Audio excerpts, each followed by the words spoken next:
예, 주원준입니다. 다시 한번 인사드리겠습니다.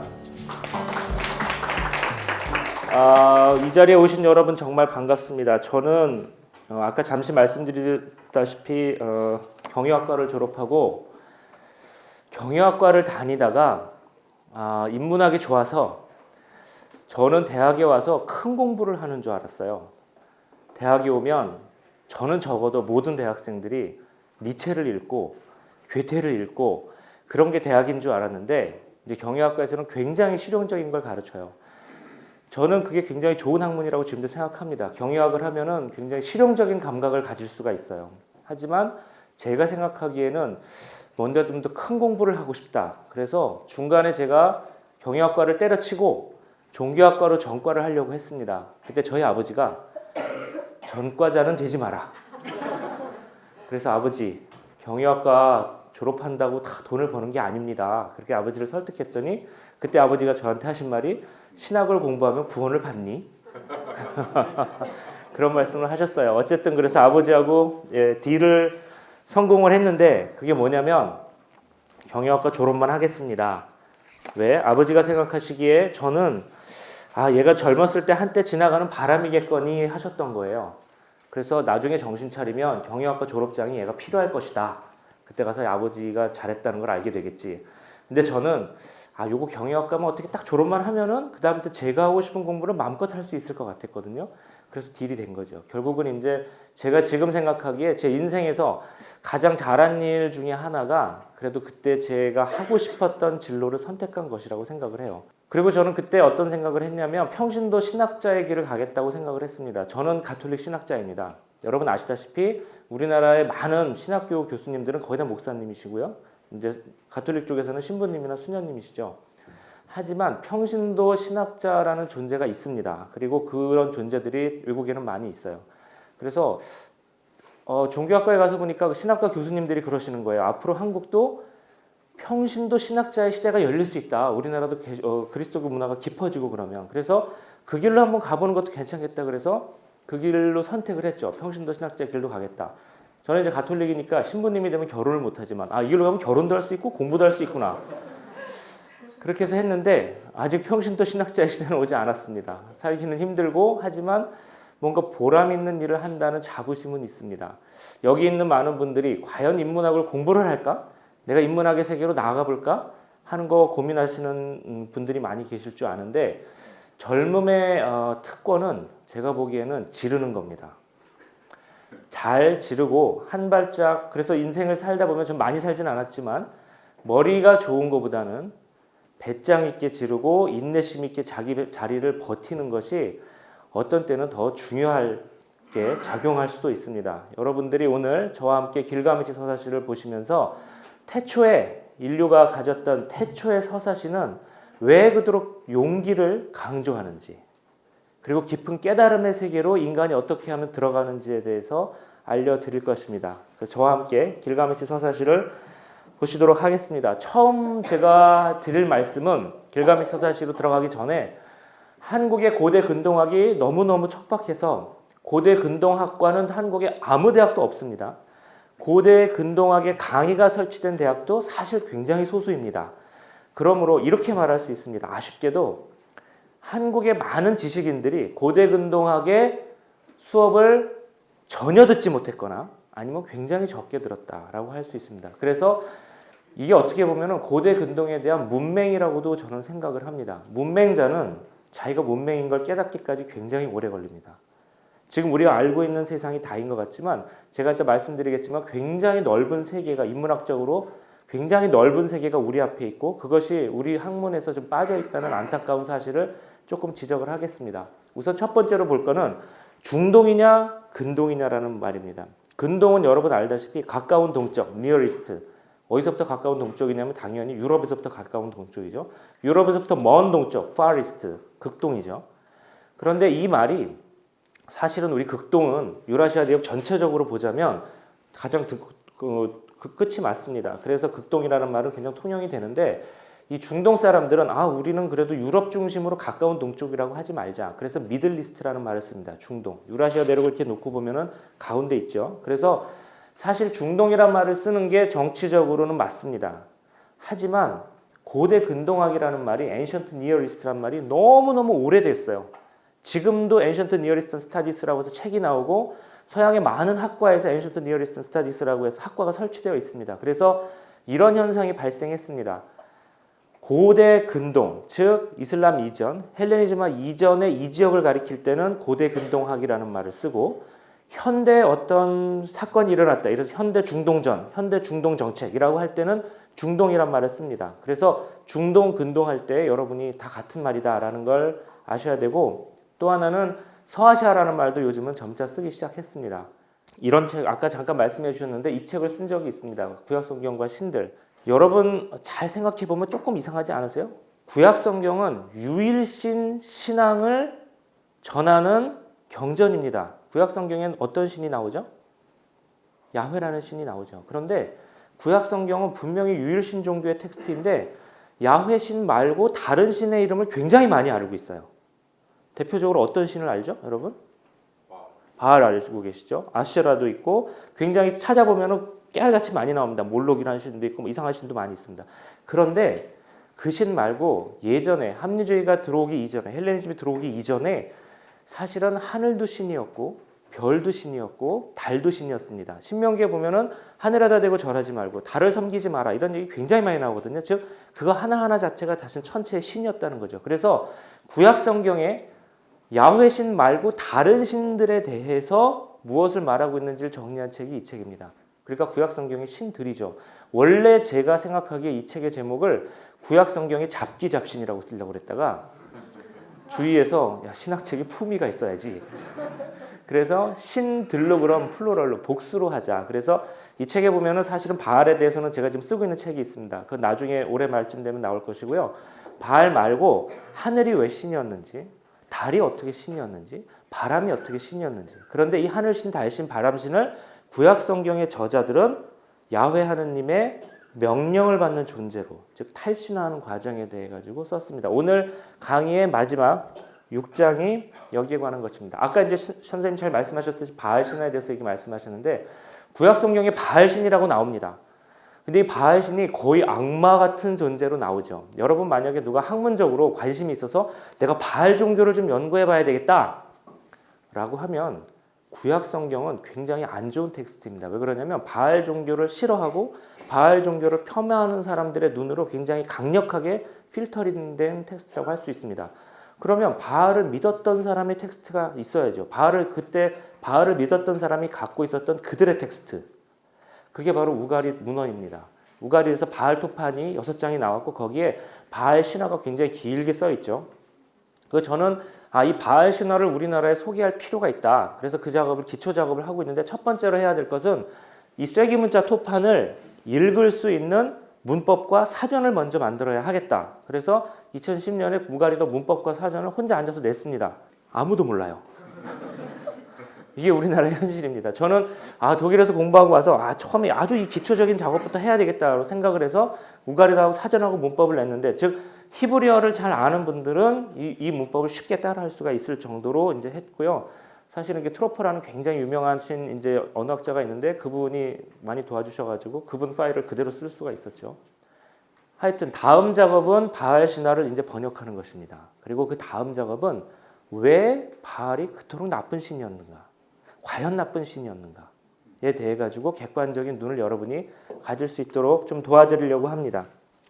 고대 근동학은 사실은 책상에서 앉아서 하는 학문은 아닙니다. 저는 독일에서 9년을 공부했는데 3년에 한 번씩 정기적으로 고대 근동 답사를 갔습니다.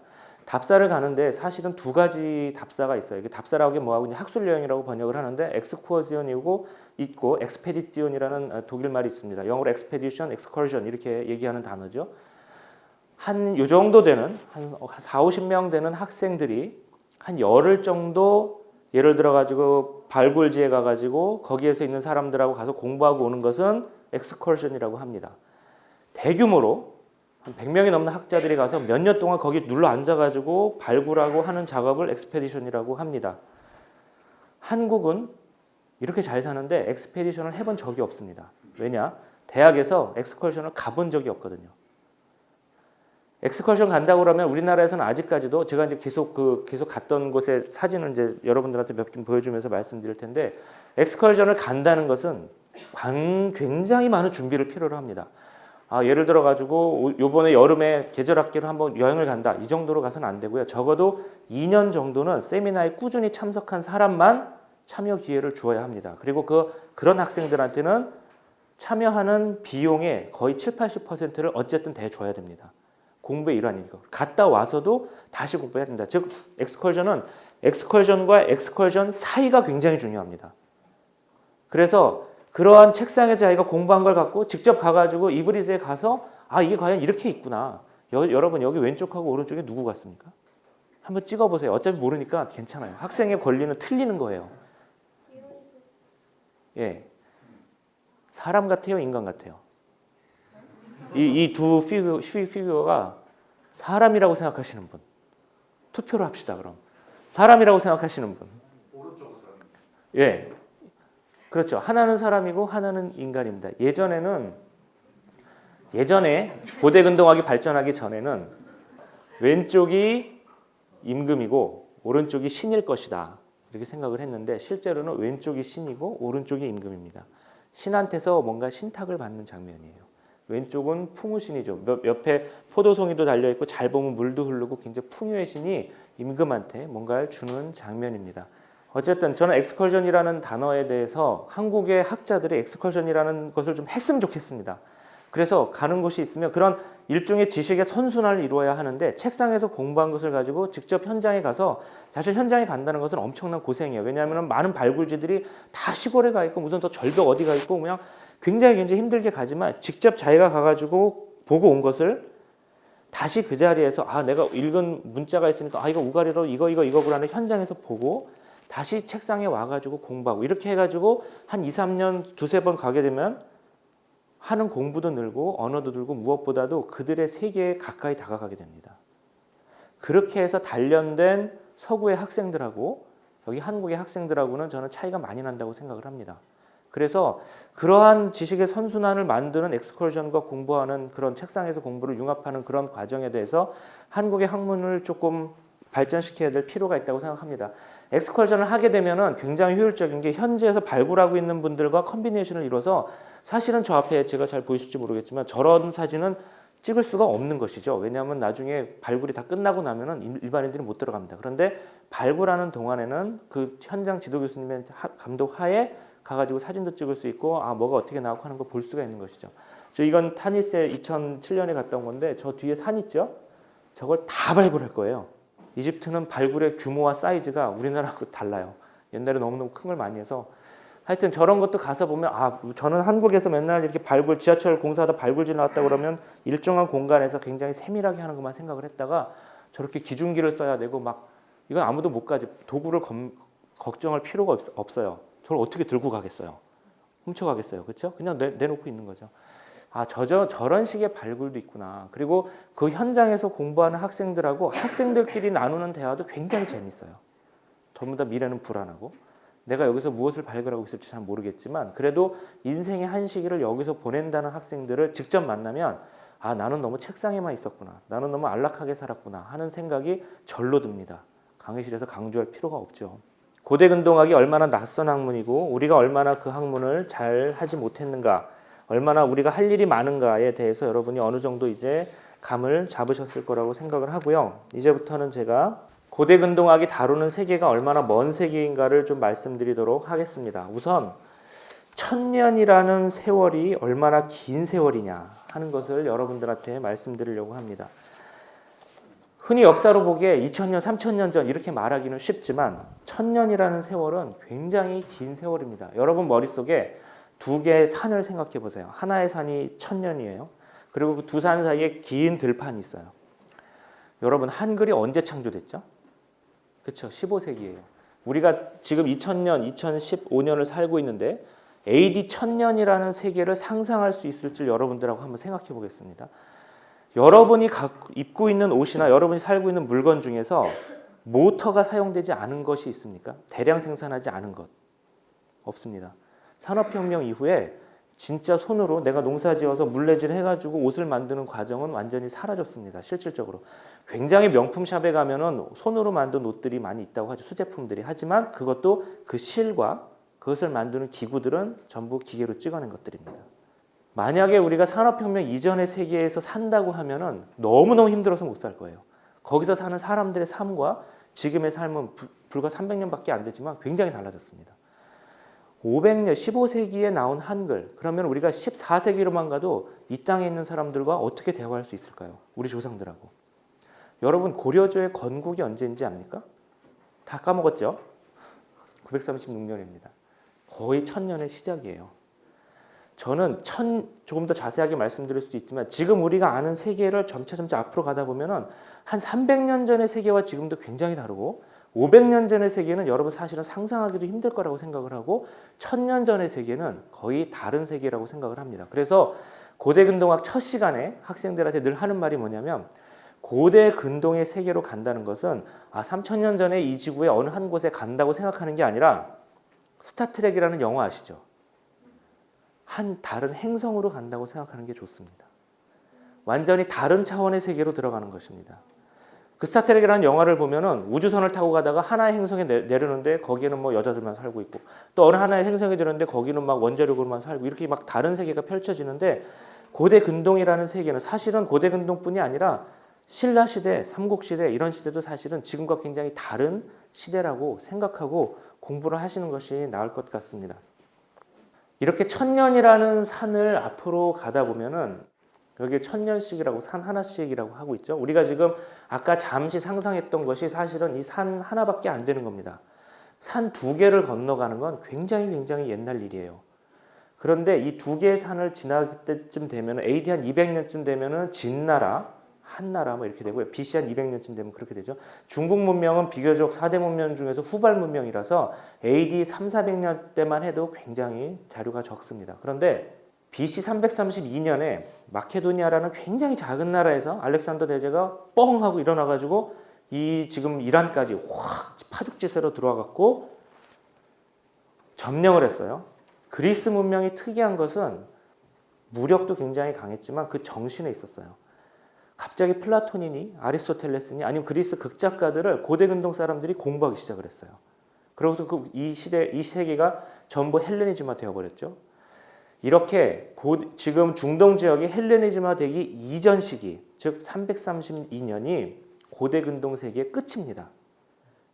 그러니까 고대 근동학을 하는 사람들은 BC 332년의 세계, 이후의 세계, 헬레니즘 시대, 로마 시대는 우리끼리 앉아서 농담으로 그건 거의 현대지. 어떻게 그렇게 현대적인 사건을 다루나 이러고 있죠. 로마 시대만 하면 굉장히 옛날이라고 라틴어 무지무지 어려워하는 사람들도 그거는 뭐 지금 인도 유럽의 선조고 그러는 거죠. BC 332년에 마케도니아에서 알렉산더 대왕이 딱 왔은 이 헬레니즘 이전에 1000년의 산을 3개를 건너면 BC 33세기 수메르 문명이 열립니다. 즉 지금부터 1000년의 산을 2개 건너뛴 것도 굉장히 힘들지만 그 전에 3개를 더 가야 돼요. 그래서 거기에 나오는 수많은 이제 큰 나라들만 좀 표시드렸으면은 이집트 문명, 히타이트, 아카드, 수메르, 고 바빌론, 아시리아 이런 등등이 우리가 다루는 세계입니다. 고대 근동학을 하는 사람들은 여기서도 뭐 페르시아 전공이니 이집트 전공이 이렇게 나오고 그 안에서도 이제 세부 전공이 달라지죠.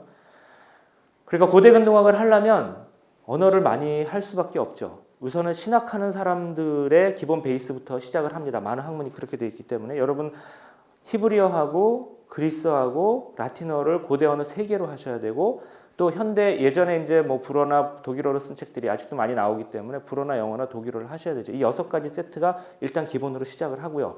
그 다음에 이제 아람어라든지 아람어는 이제 제국 아람어가 있고 고대 아람어가 있고 그리고 후기 아람어가 있죠. 그 다음에 아카드어가 있고 그 다음에 제가 이제 문법책을 냈던 우가리더가 있고 등등등 하죠. 그리고 다 끝내고 나면 한 10몇 개 언어를 하게 되는 것이죠. 다 할 수 있어요. 저는 이런 세계가 없다고 생각을 했는데 예전에 아까 선생님과도 잠깐 얘기 나눴지만 조철수 박사라든지 아니면 그 다른 분들이 인간이 어떻게 10몇 개 언어를 해요? 막 이렇게 했는데 되더라고요. 할 수 있어요, 여러분.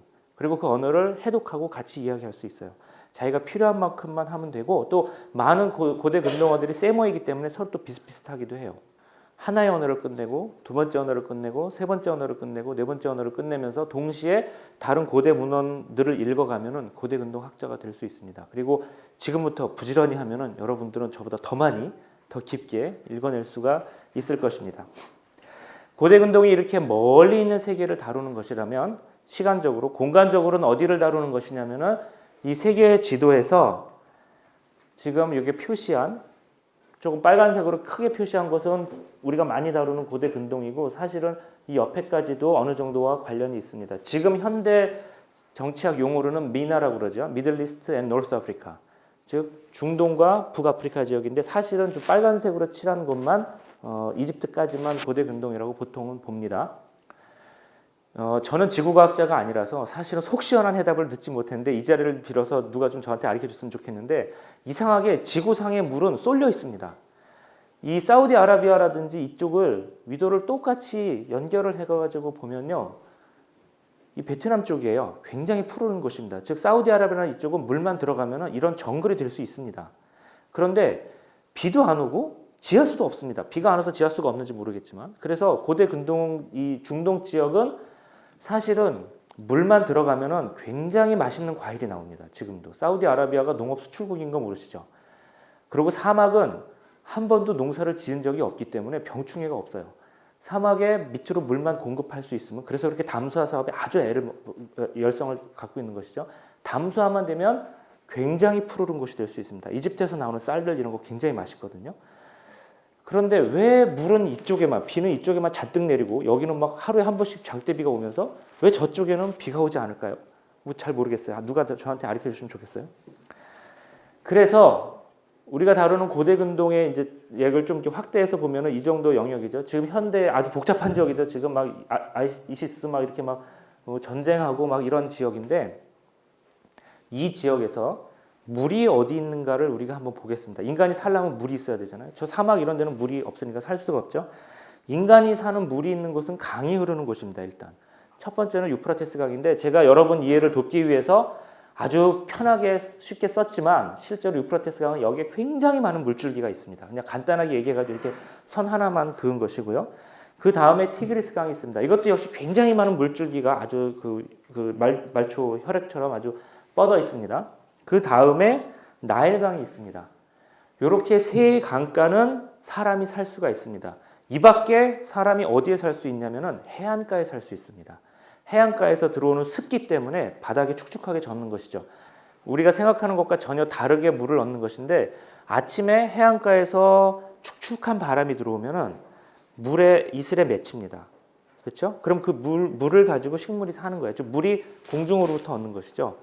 구약 성경에 야훼 하느님을 이슬에 많이 비유하는데 왜냐하면 그 이슬이 그만큼 생명의 필수 요건이기 때문입니다. 한국에서는 이걸 이해할 수가 없어요. 물이 굉장히 많은 곳이라서 이슬 정도는 우리한테는 식수나 이런 식으로 생각할 수가 없죠. 하지만 여기서는 아닙니다. 이 해안가에 지금도 보시면 아시겠지만 해안가에 푸르른 저 풀들은 전부 사람들이 사는 곳입니다. 그래서 지금 만약에 어떤 사람이 여기서 이 수메르 문명의 발원지에서 이집트까지 사신을 보낸다. 그럼 어떻게 가냐면 물을 찾아서 갑니다. 이렇게 물 따라서 사람이 살고 있으니까 가가지고 여기까지 간 다음에 해안가에 사는 사람들 마을을 통해 가지고 또 여기까지 가는 것입니다. 즉 이렇게 경로가 되는 것이죠. 이 사람이 살고 도시가 있는 경로를 이으면은 초승달 모양이 나옵니다. 이게 이른바 비옥한 초승달 지대죠. 예, 이제 이 지도를 볼 때 여러분 지도를 이렇게 보지 마시고 앞으로는 지도가 어떻게 보여야 되냐면 여기로 이런 벽이 있다고 생각해야 됩니다. 그러니까 아까 처음에 나왔던 그 자연적인 지도가 아니라 이거 모든 지도는 인문학적인 눈으로 봐야죠. 한국 지도, 중국 지도 다 인문학적인 눈으로 볼 수 있는데 이 고대 근동의 인문학 지도는 이렇게 됩니다. 모든 문명이나 전쟁이나 이런 것들이 다 여기로만 이루어집니다. 제가 간단한 예를 여러분한테 역시 아주 단순한 지도로 이제 보여드리려고 하는데요. 창세기에 보면 아브라함이 우르 출신인데 하란이 여기 있습니다. 하란을 거쳐서 가나안 땅으로 들어갑니다. 우르에서 가나안 땅으로 들어갈 때 직선거리가 좋죠. 지금 여기 사실 고속도로가 놓여서 직선거리로 갈 수 있지만 왜 하란을 거쳐서 갔냐면은 여러 가지 이유가 있지만 그 중에 하나는 코스가 이거밖에 없기 때문이에요. 그렇게 갈 수밖에 없었어요. 물론 다른 도시를 거쳐서 갈 수는 있었겠죠. 하란 말고. 옛날에 이집트는 언제나 여러분이 이집트라고 생각을 해보십시오. 이집트 여기 굉장히 풍요로운 나일강 삼각주를 지키려면은 적이 어디서부터 오냐면은 여기는 다 사막이고요. 여기서 강력한 적들이 옵니다. 그러니까 언제나 군대를 보내서 여기 어디쯤, 여기는 전부 다 이집트의 충성스러운 신하로 만들어 놓고 여기 어디에서 전쟁을 해야지 이집트는 편합니다. 그래서 카데시 전투라든지 칼케미시 전투라든지 고대 근동의 운명을 바꿔놨던 큰 전투들의 격전지가 어디냐면 여기죠. 지금도 그렇죠. 이스라엘이 여기 있습니다. 큰 세력들이 마주치는 곳이죠. 히타이트는 언제나 아나톨리아 반도에서, 지금 터키 땅이죠. 이 풍요로운 땅을 그리워했어요. 아무래도 아나톨리아보다는 이 남쪽이 살기가 좋으니까. 그래서 언제나 남하하려고 했는데 이 남하하는 경로도 역시 이것입니다. 그러니까 여기서 여기 어디선가 전투가 붙게 돼 있죠. 나중에 훗날 BC 9세기에 아슈르라는 요 정도에 있는 도시에서 아시리아가 발원을 해가지고 이 고대 근동 전체를 점령을 합니다. 근데 아시리아군의 진격 루트도 남쪽으로는 바빌론 쪽으로 이 강을 따라서 가고, 그 다음에 동쪽으로는 요 해안가를 따라 가지고 이집트를 치는 것입니다. 언제나 비슷한 패턴으로 전쟁을 하는 것이죠. 이 지역에 후대에 들어온 페르시아는 사실은 메데인들이죠. 구약 성경에. 여기에서부터 좀 동쪽에 살고 있는 페르시아인들이 갑자기 바빌론을 뚫고 들어가면서 이 두 가지 루트로 진격을 합니다. 그래서 나일강 쪽을 점령을 하고 저 위로 가가지고 그리스를 치려고 하다가 여태까지는 다 육지전이었죠. 여기서 해전에서 이제 패하게 되죠. 그 그리스. 그래서 만약에 페르시아 군들이 크세르크세스 이런 임금들이 해전을 하지 않고 저 위로 넘어가지고 그리스 배후를 쳤다면은 저는 페르시아가 이겼을 것이라고 추측을 합니다. 근데 괜히 이제 해전을 했던 것이죠. 나중에 이것도 굉장히 물론 단순화된 지도인데 나중에 이제 로마인들이 여기에 왔습니다. 마케도니아에서 발원한 알렉산더 대제의 루트는 페르시아 루트와 거의 같고요. 로마인들은 사실은 이렇게 굉장히 단순하게 그리면 안 되죠. 여기서도 굉장히 많은 전투가 벌어지긴 했는데 어쨌든 로마가 처음에 생각한 루트는 나일강에 들어와서 여기를 점령한 다음에 요 경로를 통해 가지고 여기까지 들어오는 게 그들의 생각이었습니다. 나중에 어느 정도는 성공을 했죠. 이 지정학이라는 학문을 저는 고대 근동학 하면서 새롭게 발견하게 되었습니다. 왜 그러냐면 그전에는 사회 구성체라든지 이런 게 더 중요하다고 생각을 했었거든요. 정치라든지 뭐 경제라든지. 하지만 지정학이 얼마나 강력한 학문인지는 20세기의 걸프전에서 드러났습니다. 쿠웨이트를 점령한 사담 후세인을 미군들이 어떻게 쳐들어 올라갔냐면 여기에서부터 이 도시들을 하나하나 깨부수면서 올라갔던 것입니다. 그래서 그때 국제 정치를 보면서 이라크만 치겠다고 이제 미국은 들어간 것이지만 여기에 자리 잡고 있었던 시리아라는 나라는 얼마나 큰 공포감에 사로잡혔을지를 이해할 수 있었습니다. 왜냐하면 이 진격 루트는 가로막고 있는 게 하나도 없거든요. 지형 조건이. 그대로 시리아까지 들어올 수 있는 겁니다. 그때 걸프전이 시작했을 때 시리아에서 대규모로 러시아 무기를 사들였던 정황을 저는 이해할 수가 있습니다. 이제는. 여러분도 이해할 수 있을 것입니다. 그렇죠? 이게 지정학입니다. 그리고 여기에 이 진격 루트에, 즉 이제부터 어떻게 보시면 되냐면 여기 티그리스강, 유프라테스강 여기에는 굉장히 큰 문명이 늘 있습니다. 여기에도 큰 문명이 늘 있고요. 히타이트도 굉장히 큰 주도 세력입니다. 이집트도 마찬가지죠. 이 네 개의 세력이 언제나 이 동네에 패권을 갖고 다툽니다. 누가 이 중동을 지배할 것이냐. 즉 인도의 서쪽, 중동과 북아프리카를 지배하는 세력은 언제나 여기 중에 하나입니다. 그리고 이 큰 세력들이 어디서부터 잡아둘 것인가, 내가 어디서부터 내 세력을 펼쳐야 될 것인가는 바로 이 레반트 지역입니다. 이스라엘이 속한 곳은 언제나 그러니까 이스라엘이 속한 그 땅을 우리가 인문학적으로 얘기하자면 지정학적 요충지에 위치한 약소국이라고 할 수 있습니다. 지정학적 요충지에 위치한 약소국의 운명은 쉽지 않습니다.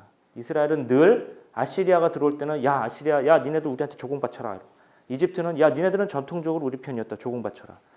바빌론도 그랬죠. 이스라엘은 특히 이 제국의 큰 제국이 바뀔 때면은 이스라엘은 그 안에서 어느 쪽으로 가야 될지 늘 성서도 보면은 막 여기 붙었다 저기 붙었다 하는 그게 그럴 수밖에 없는 것이죠. 여러분도 잘 아시겠지만 전쟁을 하면 가장 비참한 국가는 패전국이 아니라 전장을 제공한 국가입니다. 우리가 2차 대전 때 독일하고 소련의 독소전을 많이 기억을 하지만 독소전에서 제일 큰 피해자는 폴란드였습니다. 독일하고 소련은 군인이 죽었지만 폴란드는 삶 자체가 뿌리 뽑혀 나갔죠. 한국전쟁도 마찬가지고 그렇습니다.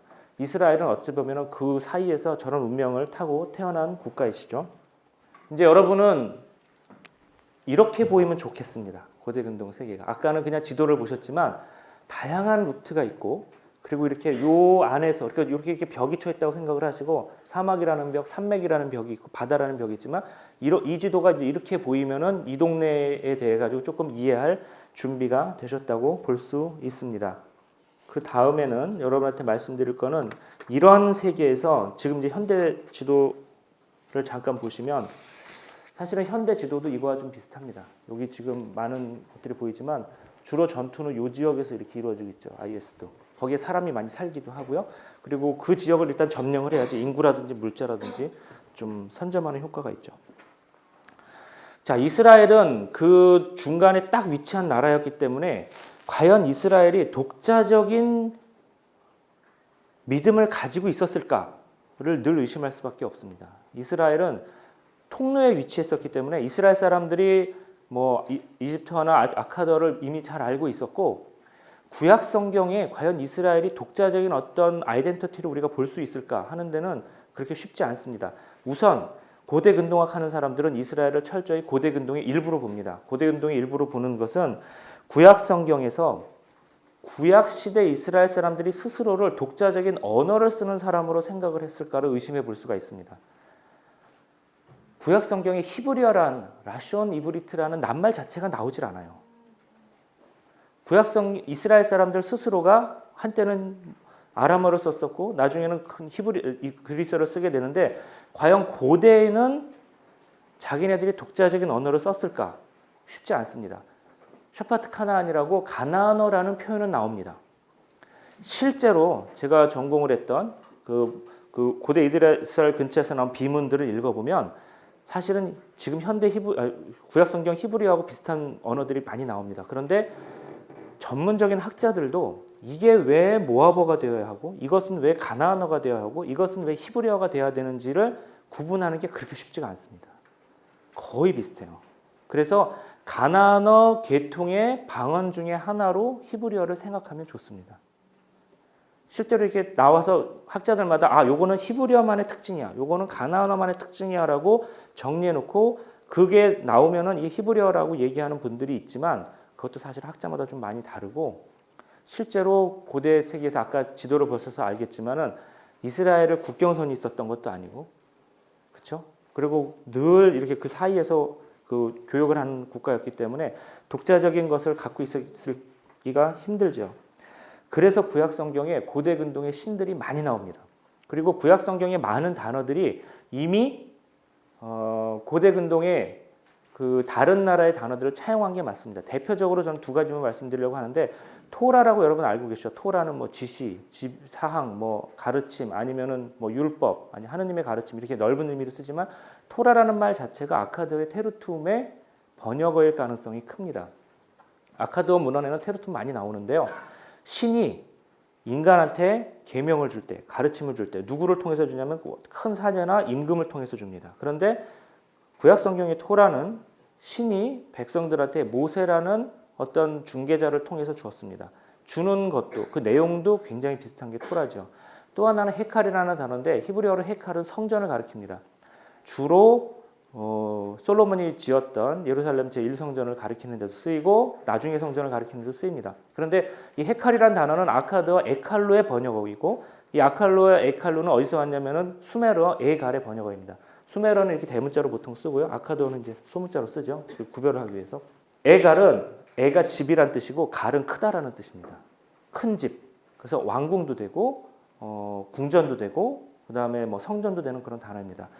여러분, 성전은 지금도 그렇지만 종교에서 매우 중요한 것입니다. 아주 핵심이라고 할 수 있죠. 그런데 성전이라는 단어 자체가 외려했다는 뜻은 그 성전을 둘러싼 운영, 그 성전에서 했던 전례, 그 성전에서 살았던 그 사제들 등등의 것들도 상당히 많이 영향을 받은 것이다라고 미루어 짐작할 수 있습니다. 왜냐하면 이거는 테르민스 테크니쿠스죠. 굉장히 전문적인 용어인데 그 용어를 그대로 가져왔다는 것은, 즉 솔로몬이 처음에 신전을 지으면서 처음에 신전을 어떻게 짓겠어요?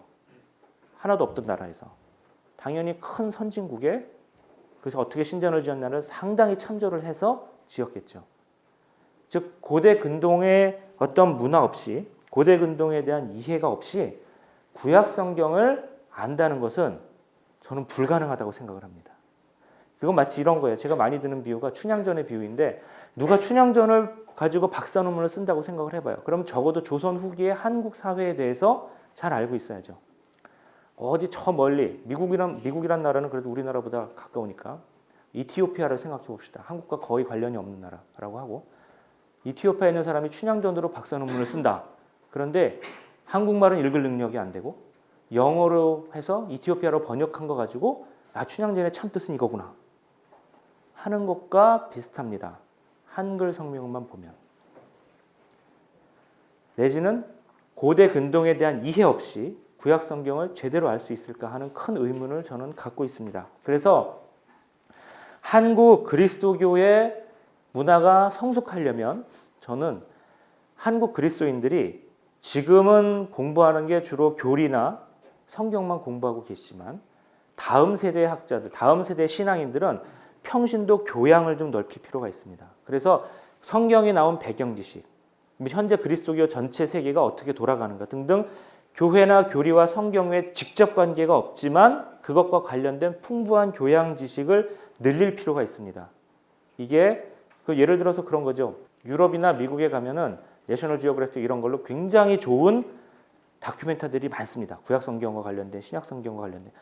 그리스도 교양이 문화적으로 많이 확산된 결과이기 때문이죠. 그런데 우리나라에서는 그런 걸 자체적으로 만드는 것도 별로 없고 유통되는 것도 별로 없습니다. 오직 자기교파의 신학, 자기교파의 성경 공부 이것만 주로 집중을 하고 계시지만 이제는 조금 넓게 다른 종교와 다른 문화와 전 세계에서 그리스도교가 어떻게 관련 맺고 사는지에 대해 가지고 조금 넓게 알 필요가 있고, 고대 근동에 대한 지식은 그 중에 하나가 될 것 같습니다. 자, 그 다음에 이제 이런 것을 배경으로 해서 저는 길가메시 서사시를 보는 게 의미 있다고 생각을 합니다. 지금부터 여러분과 길가메시 서사시를 이제 볼 것인데요. 보통 이제 재미없는 강의를 하기 좋은 주제입니다. 왜냐하면 뭐 판본이 어떻고 막 이런 굉장히 골치 아프죠. 판본 얘기는 짧게 하겠습니다.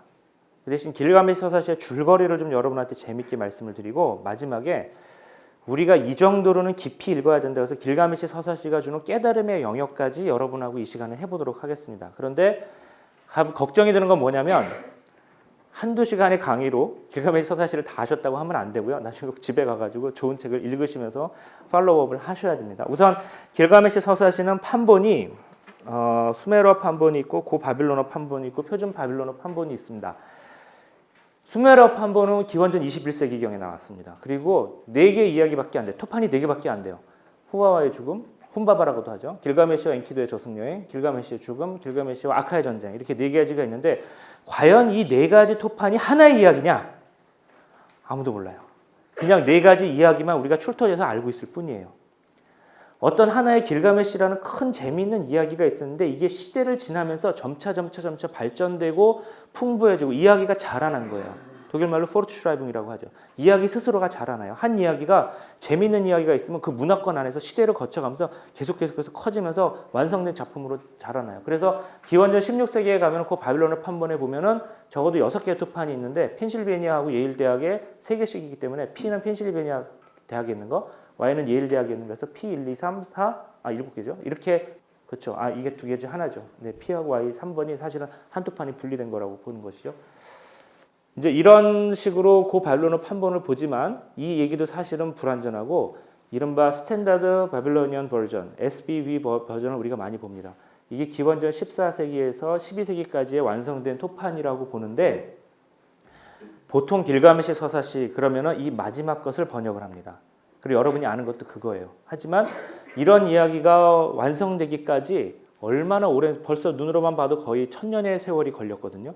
그런데 최초의 길가메시 서사시가 수메르 판본으로 나오기 이전에 분명히 이야기가 있었을 것입니다. 조금 이따가 보겠지만. 그래서 하나의 이야기가 한 대륙에서 1000년을 거치면서 꾸준하게 자라가지고 그 사람들의 성찰과 깊이가 계속 더해진 그런 이야기인 것입니다. 길가메시 서사시의 수메르 표준 바빌론어 판본은 12개 토판에 쫙 정확하게 쓰여져 있어요. 즉 이야기의 분량과 이야기의 구조뿐이 아니라 이야기를 쓴 매체의 분량까지 정확히 정해준 것이죠. 그래서 굉장히 발달된 문학 작품으로 보죠. 그리고 놀랍게도 그 12개의 토판을 쓴 서기관의 이름까지 있어요. 신리케 운닌니라는 분이죠. 신리케 운닌니는 굉장히 유명한 분인데 아마 세계에서 가장 오래된 저술가 중에 하나일 것입니다. 그렇죠? BC 12세기 분이니까. 그리고 위키피디아의 이름도 올라가 있어요. 이 사람 생애도 있고요. 신리케 운닌니가 너무 유명해가지고 나중에 바벨로니아 서기관들 중에 나는 신리케 운닌니의 후손이요. 나는 그분한테 교육받았어. 그분의 전승을 이어하는 분들도 굉장히 많아서 굉장히 유명한 이름이기도 합니다. 길가메시 서사시의 해독의 역사도 잠깐만 보겠습니다. 이것도 사실은 공부하면 좀 오래 걸리는 것이죠. 1802년에 이 쐐기문자 토판을 어떻게 사람이 읽었을까요? 완전히 역사에서 잊혀져 버린 지식이거든요. 그런데 주로 고유명사를 비교하는 방법을 통해서 1802년에 쐐기문자의 아버지 독일 사람 그로텐펠트가 그 페르시아어 쐐기문자를 해독해냈고 그것을 가지고 정말로 지옥과 같은 그 사람들 얘기를 읽어보면 여러분 생각해 보세요. 굉장히 알 수도 없는 기호가 수천 개가 빽빽히 적힌 판을 가지고 이게 무슨 이야기인지 알아내는 것이죠. 그래서 수많은 가설을 해서 이렇게도 읽어보자 저렇게도 읽어보자 해가지고 그 굉장히 꼼꼼하고 어떻게 보면 굉장히 쫀쫀한 사람들이 만들어낸 게 1857년에 드디어 아카드와 페르시아와 엘라머를 해독을 하게 되었습니다. 이게 해독이 되었는지 안 되었는지 어떻게 할까요? 새 토판이 나왔을 때 읽어보면 정확합니다. 읽히는 거야. 근데 읽히거든요. 그래서 물론 그때 나온 아카드어나 페르시아어는 지금 문법과는 많이 좀 다릅니다. 많이 교정이 되었어요. 하지만 이미 그때 중요한 건 해독이 되었어요. 그리고 나서 1871년에 유명한 사건이죠. 조지 스미스라는 분이 런던에서 그 수많은 토판 중에서 이때는 토판을 읽을 수 있는 사람은 굉장히 극소수였는데 길가메시 서사시를 발견을 했는데 대홍수 이야기를 보고 이따 얘기하겠지만 노아의 홍수와 똑같은 거예요. 그래서 아니 성경보다 훨씬 오래된 하지만 성경에 있는 기록이 그대로 다 있구나. 그 당시만 해도 성경이 유일한 기록인 줄 알았고 고대 근동 세계가 이스라엘을 비해 가지고 이스라엘이 그렇게 형편없고 조그만 나라인 줄은 몰랐거든요. 그 다음부터 이른바 바벨 논쟁이 이제 시작이 되었죠. 고대 근동에 나온 역사적 사료, 거기에 나온 이야기들을 구약 성경과 어떻게 비교할 것인가 하는 신학적이고 인문학적인 논쟁이었는데 사실은 한국에서는 제대로 벌어진 적이 좀 없는 것 같습니다. 그 다음에 이후 고대 근동학이라든지 종교사학파가 꾸준하게 발전하게 되었고 저는 요즘은 고대 근동학의 언어 작업이나 아니면 종교사학파적으로 구약 성경을 읽는 작업을 조금 하고 있습니다.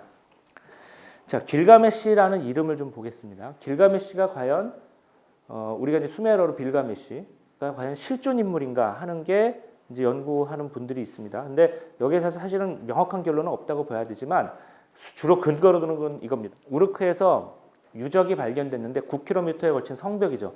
성벽이 이 시대에 BC 21세기 정도에 27세기 정도에 9km의 성벽이라는 건 대단한 정치적 권력을 의미했을 겁니다. 그런데 그 성벽 밑에서 길가메시라는 이름을 발견했어요. 그래서 이게 임금의 이름일 수도 있겠다. 물론 그때 이미 신화화되었을 수도 있지만 하여튼 그 이름이 있었던 걸 봐서 이미 27세기 길가메시라는 이름은 알고 있었죠.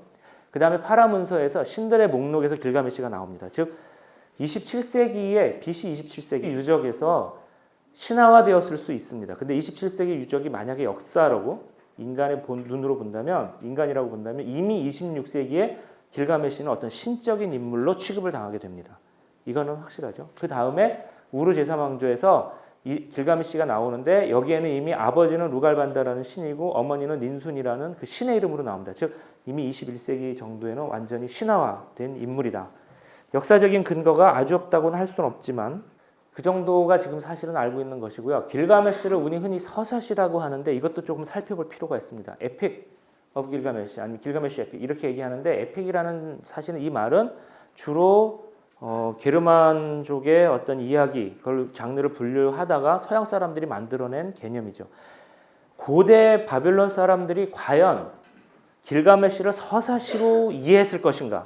이 문학 장르를 그 사람들이 무엇으로 이해했을까요? 그러면은 길가메시 서사시를 지칭한 아카드어 문헌을 보면 됩니다. 그런데 주로 세 가지 정도로 이야기를 합니다. 첫 번째로는 슈트르 엘리 샤리, 샤리는 이제 임금들이죠. 그래서 다른 모든 신들보다 지배자들보다 위대한 그 이야기의 처음 구절을 따가지고 이야기하는 것이죠.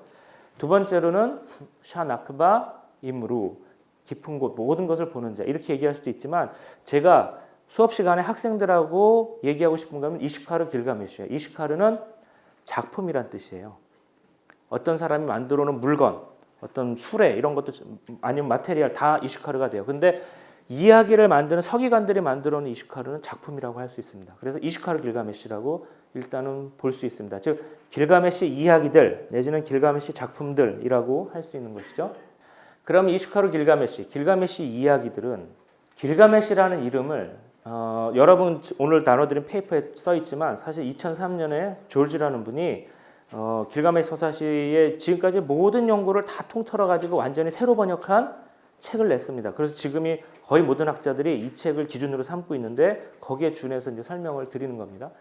그분은 빌가메시라고 안 읽고 파빌가메시라고 읽었어요. 수메러로 읽는 방법이 조금 달랐는데 어쨌든 뭐 그런 견해가 있다는 정도로 오늘은 넘어가고 빌가메시는 빌은 노인이나 조상, 메시는 젊은이나 영웅이란 뜻입니다. 그래서 조상은 영웅이었다. 길가메시라는 이름 자체가. 그리고 앞에 파빌가나 빌가가 들어가는 이름 자체가 고대 수메르에서 흔한 이름 중에 하나였기 때문에 아마 우리 조상은 훌륭한 분이었다. 이 정도의 이름을 갖고 있습니다. 길가메시 서사시가 이제 길가메시가 여러분 대충 아시고 계시고 다 읽어보신 분도 계시겠지만 지금부터는 이제 길가메시 서사시 스토리를 좀 말씀드릴게요. 오늘의 이제 결론인데 지금까지가 제일 재미없었던 강의였고 지금부터 재미있을 겁니다. 길가메시는 처음에 어떻게 등장을 하냐면 엄친아로 등장을 합니다. 길가메시 서사시는 여러분이 믿을 수 없을 정도로 BC 1200년도에 이렇게 재밌는 이야기를 만들었을까 할 정도로 지금의 드라마와 비교해서도 아무런 손색이 없습니다. 진짜 처음에는 청춘 드라마처럼 시작을 하는데 그러니까 아마 이 정도 이야기 틀을 만들려면 그 이전에 정말 수없는 사회를 축적해서 이야기가 계속해서 발전되었기 때문이죠. 3분의 1은 신이었고 3분의 1은 인간이었다라고 합니다. 이 구절 가지고 길가메시가 신이었다고 볼 수도 있지만 사실은 그 정도로 훌륭한 인물이었다라고 보는 게 나을 겁니다. 키가 11척, 11안마인데 이때 이 안마라는 단위가 요 팔꿈치에서부터 팔 길이 요 끝까지거든요. 45cm에서 55cm 정도 잡는데 45cm만 잡아도 11척이면 4m가 넘는 거죠. 말이 안 되죠. 말이 안 되는 얘기인데 하여튼 그 정도로 훌륭한 사람이었다 이겁니다. 가슴은 9척, 발은 3척, 이마는 성난 이마에 들소의 눈에 청금석의 수염에 멋진 손가락의 소유자, 손가락 끝까지 완벽한 정말 멋있는. 그래서 남성미는 완벽했으며 세상 최고의 남아였다. 뭔가 청춘 드라마를 보면 누가 됐든 장동건이 됐든 누가 됐든 하여튼 멋있는 사람이 나오고 그 다음에 그 멋있는 주인공의 가장 친한 친구가 나오죠. 근데 그 가장 친한 친구는 여자들도 마찬가지죠. 공주가 나오면 무수리가 나오잖아요. 근데 둘이 이제 우정을 나누는 그런 이야기인데 길가메시 서사시가 처음에 똑같이 시작을 해요. 길가메시는 우르크의 신의 아들이었고 우르크에서 최고 가는 사람이었고 엄청나게 힘도 세고 잘났습니다. 그런데 이렇게 재벌의 아들이요, 엄마는 아빠 다 훌륭하죠. 이런 남자애가 처음에 나와가지고 철없을 때 한 행동이 뭐죠? 사고 치는 거죠. 사고를 칩니다. 우르크에서 횡포를 부리고 다녀요. 아니 힘도 너무 세고 막 이러니까 그리고 엄마 아빠 다 빼기 든든하니까 얘가 막 사람들 치고 다니고 막 이러는 거죠. 그러니까 우르크의 사람들이 아이고 이놈 때문에 우리 못 살겠습니다. 그래가지고 신한테 빕니다. 이놈들 좀 어떻게 해주십시오. 그래서 신이 엔키두를 창조했다고 나옵니다. 길가메시를 잡을 수 있는 유일한 사람 엔키두, 센 놈. 그런데 엔키두는 어떻게 나오냐면은 길가메시는 도시에 살고 가장 훌륭한 집안에 되게 잘생기고 교육도 잘 받고 이런 놈이고 엔키두는 들에서 산에서 짐승과 함께 살아요. 온몸에 털로 덮여 있고 사냥꾼이 가다가 짐승을 사냥하러 갔는데 엔키두를 발견을 합니다. 그런데 이 엔키두의 모습이 너무 크고 너무 무섭고 털이 북숭북숭하니까 이렇게 나와요. 사냥꾼은 너무 겁을 먹어서 벙어리가 되었다. 그의 심장은 떨렸고 얼굴은 창백했다. 너무너무 무서운 거예요, 엔키두가. 그 정도로 힘이 센 놈이 나왔어요. 그러니까 사냥꾼이 이 엔키두를 발견하고 집으로 돌아가서 사냥꾼의 아버지한테 야, 아버지, 제가 짐승을 잡으러 갔는데 엄청나게 큰 이상한 놈을 봤어요. 그러니까 그 아버지가 너 가서 길가메시한테 말을 하여라. 그 도시에 그래도 지배자니까. 길가메시는 어떻게 얘기를 했냐면 사냥꾼에게 야 그놈을 잡아와라. 그런데 누구를 보내냐면 신전 창녀를 보냅니다. 굉장히 이때부터 성적인 드라마가 펼쳐지는데 신전 창녀 샤마트를 주지요. 그래서 신전 창녀 샤마트하고 사냥꾼이 자 엔키두를 발견했던 우물가에서 기다립니다. 사흘째에 엔키두가 나와요. 근데 짐승들과 함께 와요. 그래서 샤마트한테 이렇게 말을 합니다. 그 사냥꾼이 그가 당신을 사랑하게 된다면 그를 유혹해라 이거죠. 그의 야성이 사라져서 그의 동료인 야수들이 그를 가까이 하지 않을 것이다. 즉 너는 가서 이 여자를 한 번도 본 적이 없고 인간 세상을 한 번도 본 적이 없는 엔키두를 유혹하라 이거죠. 그러고 나서 샤마트는 엔키두를 유혹을 합니다. 옷을 벗고 유혹을 해요. 근데 성공했죠. 그래서 엔키두가 6일 밤낮 동안 7일 밤낮 동안 샤마트의 매력에 깊이 빠져서 동침했다고 나와요. 7이라는 숫자는 고대 근동의 상징수였습니다. 하느님이 7일 만에 말씀으로 세상을 창조하셨다는 그 7이라는 숫자는 구약 성경에서 만든 게 아니라 이미 고대 근동에서 7이라는 단위로다가 이미 완벽한 한 단위를 얘기하고 있었어요. 바알도 바알 신전을 지을 때 7일 만에 짓거든요. 7일 동안 무엇을 한다면 반드시 그 7일이 아니라 뭔가 한 단위를 온전히 다 끝냈다는 뜻이죠. 7과 함께 대표적인 상징수는 40이 있습니다. 40은 이스라엘 민족이 광야에서 몇 년 떠돌았죠? 40년. 솔로몬이 몇 년 다스렸습니까? 40년. 다윗이 몇 년 다스렸죠? 40년. 모세가 시나이산에서 하느님 곁에 며칠 있었죠? 40일. 예수님의 단식 며칠이었죠? 40은 동서남북 4라는 완전수에 다라는 10을 곱한 것입니다. 이것도 역시 고대 근동의 대표적인 상징수예요.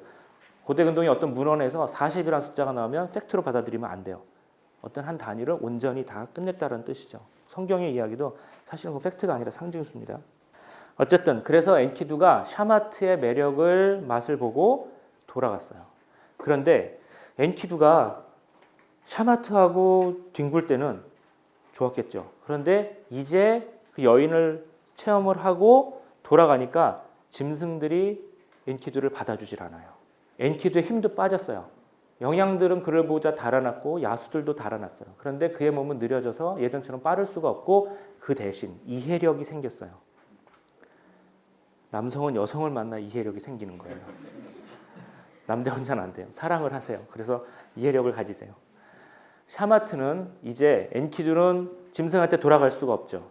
이제 자기도 사람이 되었어요. 그래서 샤마트는 엔키두를 가지고 길가메시한테 가야 돼요. 그런데 이때 샤마트가 하는 말이 길가메시라는 굉장히 크고 멋있는 사람이 있는데 아하 이놈이 횡포를 부린다. 그래서 엔키두가 그러면 내가 그와 겨루어 보겠어. 그럼 그곳에서 현재 벌어지고 있는 내가 질서를 바꿔놓겠어. 내가 가가지고 길가메시를 때려 잡아가지고 내가 길가메시 한번 겨뤄가지고 진짜 여러분들이 그 횡포에 당하지 않게 하겠소. 그래가지고 갑니다. 즉 이제 길가메시하고 엔키두하고 한판 붙게 생겼죠. 이때 길가메시가 이제 꿈을 꿉니다. 꿈을 꾸는데 자기의 운명의 상대를 만나는 꿈을 꾸는 거죠. 근데 그 꿈을 뜻을 잘 모르겠어요. 그래가지고 어머니 닌순한테 가서 어머니 저 이런 꿈을 꾸었습니다. 그러니까 어머니가 하는 말이 강한 친구가 너한테 하나 온다. 너의 운명의 친구가 될 것이다. 그래서 그때 길가메시가 아 그럼 저는 좋겠어요. 저는 정말 친구가 필요합니다. 근데 영화 친구에서도 그렇지만 싸움 잘하는 그 학교 통이 있으면 그놈과 맞서가지고 오는 놈이 거의 비등비등한 놈인데 둘이 나중에 친한 친구가 되지만 첫 번째는 얘네들이 하는 일이 뭐죠? 싸우죠. 맞아요. 대판 싸워요. 어떻게 싸우냐면은 이 이야기 다음에 샤마트한테 다시 남자가 나서 우르크 성으로 가자고 합니다. 근데 우르크 성의 사람들이 길가메시를 보고 엔키두를 보고 이렇게 얘기해요. 길가메시와 똑같다. 이제 둘이 한판 붙게 됐습니다. 둘이 싸우는데 어떻게 싸우냐면 둘은 젊은 황소처럼 겨루었다. 그들은 거리에서 무사람이 보는 앞에 광장에서 대결했다. 문설주가 부서지고 벽이 흔들렸다. 둘이 싸우는데 용호상박이에요. 누가 더 센지도 몰라. 그 대신 막 온 도시는 다 부서졌죠. 그러고 나서 싸움이 끝나고 난 다음에 둘이 너는 나의 친구로구나. 너는 나의 맞서로구나. 서로 알아보고 입을 맞추고 친구가 됐어요. 자, 이해가 안 되죠. 그런데 남자들끼리 입 맞추는 것은 그 문화권에마다 많이 있습니다. 성경에 다윗과 요나탄이 목숨처럼 사랑하였다라고 나옵니다. 그런데 이걸 가지고 이제 어떤 성서학자들이 이거 혹시 동성애 아니냐 해서 동성애 코드로 보기도 하시죠. 그런데 저는 순수한 남자들의 우정이 분명히 있다고 생각을 하고 어떤 문학거서든지 그건 굉장히 오랫동안 권장되던 것입니다. 남자가 정말 친한 자기를 내어줄 수 있는 친구가 하나 있었을 때 그의 삶은 얼마나 풍요로워지는가. 그런데 그런 가치들을 지금 많이 생각을 안 하고 살고 있죠. 사실은 굉장히 중요한 가치입니다. 길가메시와 엔키두가 서로 입을 맞추고 친구가 되었다는 건 앞으로 이 둘은 공동 운명체로 평생을 같이 할 그런 관계다라는 것을 의미하죠. 우정, 형제 등은 매우 중요한 가치입니다. 자, 여러분, 이제 이 우르크에서 큰일이 났어요. 길가메시 하나도 못 막는데 엔키두가 와서 길가메시를 막기는커녕 둘이 더 큰 문제가 생겼죠. 근데 이때 길가메시가 자기 친한 친구를 만나서 계속 성장 드라마예요. 무엇을 할까 하다가 자기의 이름을 남기고 싶어요. 그래서 저 멀리 저 산목산에 그 무서운 숲에 훔바바라는 괴물이 사는데 저 훔바바라는 괴물을 물리친 적이 아무도 없다. 그런데 내가 만약 엔키두 너랑 같이 가서 저 훔바바라는 괴물을 물리치면 우리의 이름을 영원 만세 기억할 것이다. 그러니까 엔키두 나랑 같이 가자 이래요. 너는 산에서 왔고 숲에서 왔으니까 너는 거기로 가는 길을 알지 않니? 나한테 그 길을 인도해 주라. 이렇게 얘기를 하죠. 그런데 엔키두는 처음에 말려요. 너 그거 쉬운 일이 아니다. 이 우르크 같은 곳이 아니야. 저 산목산은 레바논이에요. 지금 거기 나온 좋은 향백나무가 나오죠. 거기에 숲에 들어가서 향백나무를 채취하는 것은 솔로몬도 그 향백나무로 궁전을 지었죠. 지금도 레바논은 좋은 목재가 나오는데 그거를 채취하기가 굉장히 힘들었던 것 같아요. 그래서 그 삼나무 숲에 들어가서 채취하는 것 자체가 어떤 영웅적인 일이었던 것 같은데 그때 엔키두가 이렇게 얘기합니다. 이 삼나무 숲을 지키려고 일찍이 엔릴이 아다드를 임명했고 그 다음에 훔바바를 임명했다. 엔릴은 고대 근동의 최고신의 계보를 잇는 신입니다. 아누의 뒤를 이어서 최고신의 계보를 잇는 신이고 아다드는 하닷두라고 하는데 아다두의 아들이 바알입니다. 바알의 아버지가 되는 신이에요. 역시 풍우신 계보를 잇는 신이죠. 그래서 이 부분에서 길가메시 서시가 고대 근동의 다른 신화와 이렇게 많이 연결이 됩니다. 그랬는데 이 풍우신 굉장히 무서운 아다드가 지나간 다음에 그 계보를 있는 훔바바다. 그러니까 훔바바는 그 정도로 굉장히 무서운 괴물입니다. 그런데 여기서 처음으로 죽음이라는 주제가 나와요. 길가메시가 엔키두한테 물어봐요. 너 죽는 게 두려우냐? 내가 쓰러지면 나 죽어도 좋다. 나의 이름을 나는 알릴 것이다. 이 몸을 위해서 불멸의 이름을 만들겠다라고. 젊었을 때 청년기에 이런 용기를 한번 가져보시기 바랍니다. 많은 드라마들이 그리고 많은 이야기들이 태초에 그렇게 적었습니다. 20대 청년이 갖고 있는 어떤 기백은 죽음을 넘는다. 뒤집어 말하면 그 당시에는 죽음이 뭔지 알질 못해요. 야, 우리 가가지고 우리가 세계에서 한 번도 못해본 어떤 큰 공을 세우자, 어떤 큰 성취를 이루자라고 할 때에 사람들은 그 젊은이들은 죽음이 뭔지 알지 못해요. 야, 가서 죽지 뭐. 죽어버리고 이름이 남기는 게 더 낫지. 이런 식으로 생각을 하는 것이죠. 이때까지 길가메시와 엔키두는 전혀 죽음에 대해서 생각을 하지 못합니다. 그런데 우르크의 원로들이 말립니다. 가지 마세요. 길가메시. 가가지고는 큰일이 날 거예요. 그런데 엔키두에게 이렇게 말해요. 이복의 친구, 자네도 저들과 똑같은 말을 할 건가? 나는 죽음이 두렵다라고. 너도 죽음이 두려운가? 20대 청년들끼리 죽음의 공포는 공유되지 않아요. 오히려 죽음을 넘는 용기, 욕심, 이게 더 전파가 됩니다. 어머니 닌수는 간절한 기도를 올리죠. 그동안 나면 엔키두가 길가메시가 나 혼자라도 가겠다고 하니까 그때서야 아니다. 같이 가겠다. 나 당신의 뜻대로 길을 나서겠습니다. 자, 이제 두려워하지 마십시오. 그래서 둘이 훔바바를 잡으러 여행을 떠납니다. 산목산 여행을 이제 떠나는데 이제부터는 갑자기 무대가 우르크에서 바뀌어가지고 드라마틱하게 로드무비가 됩니다. 가면서 길가메시가 하룻밤 있을 때마다 꿈을 꿔요. 근데 그 꿈풀이가 꿈이 별로 좋지 않은 것 같아. 그런데 엔키두가 옆에서 그 꿈을 굉장히 좋게 해석하려고 노력을 해요. 제가 읽은 건 그렇고 다르게 읽을 수도 있어요. 왜냐하면 거기 너무 상징적인 언어들이 많아서 만약 융을 공부하시거나 하시는 분들은 이거 꼭 보세요. 하여튼 꿈 얘기를 계속하고 거기서 엔키두는 꿈풀이를 해요. 근데 결국은 훔바바한테 가면 꿈을 몇 번을 꿔요. 그리고 계속 가면서 산목산에 다다랐는데 너무너무 무서워. 큰 숲이야. 그래서 큰 괴물이 나왔어. 근데 결국은 길가메시가 그 훔바바의 목을 내리쳐요. 이 사이에 많은 이야기가 있지만 다 생략하겠어요. 그러고 난 다음에 하는 일이 뭐냐면 삼나무를 베어서 돌아와요. 아, 이제 길가메시는 정말 영웅이 되었어요. 마을에서 우르크에서 길가메시를 넘을 수 있는 자가 없어요. 이때 드디어 여인이 나타납니다. 길가메시한테. 그 드라마하고 비슷해요. 뭔가 잘 해 나가면 꼭 잘 될 때쯤 해가지고 아주 아름다운 여인이 등장을 하는데 이시타르라는 나중에 로마의 신화로 가면 이제 비너스가 되는 신이죠. 정열적이고 무섭고 세고 세상에서 가장 아름답고 한성깔하는 그런 이시타르라는 신이 길가메시가 너무 멋있는 거예요. 길가메시가 워낙 잘난 데다가 그 엔키두를 친구로 거느리는 것도 그렇고 그리고 거기 갔다 온 것도 그렇고 그리고 훈바바를 물리친 것도 그렇고 마음을 빼앗겼어요. 길가메시가 머리에 왕관을 썼을 때 사랑과 전쟁의 여신이며 하늘과 땅의 여왕인 이시타르가 젊은 왕의 매력에 눈을 떼지 못하고 있었어요. 그래서 길가메시한테 가가지고 이시타르가 노골적으로 그 여자가 유혹을 해요. 이리 오세요 길가메시. 그대는 내 남편이 될 것이니 그대가 갖고 있는 육체의 아름다움을 내게 주세요. 이렇게 노골적으로 여성이 먼저 가서 이야기를 합니다. 그런데 길가메시는 아직 사랑할 준비가 되어 있지 않아요. 길가메시가 이시타르의 청혼을 거부하는데 어떻게 거부하냐면 고대 근동 신화에서 이시타르가 탐무지의 여인으로서 예전에 했던 행동들이 있습니다. 주로 남자를 꼬셔다가 남자가 불행하게 돼요. 그 남자가. 조심하세요. 미인은 그럴 수가 있어요. 이시타르는 그런 여자예요. 근데 길가메시가 굉장히 길게 당신은 예전에 여인도 그랬고 예전에 연인도 그랬고 예전에 여인도 그러면서 연인 몇을 얘기하면서 나도 그렇게 될 것이다. 그런데 여인이 청혼을 했을 때 그 여인의 옛날 과거의 애인 이름을 말하는 것은 좋은 방법이 아니에요.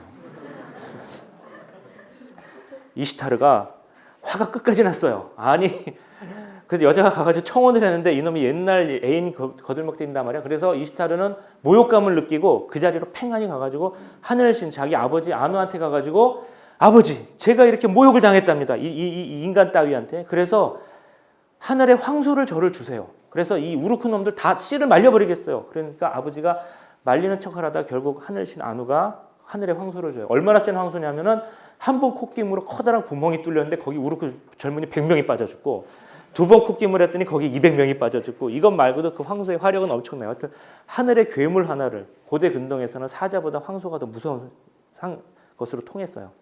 바알신을 그러니까 시나이산 밑에서 아론이 만든 게 황소상인데 그 황소상은 사실은 사자상보다 더 강한 짐승의 상이었어요.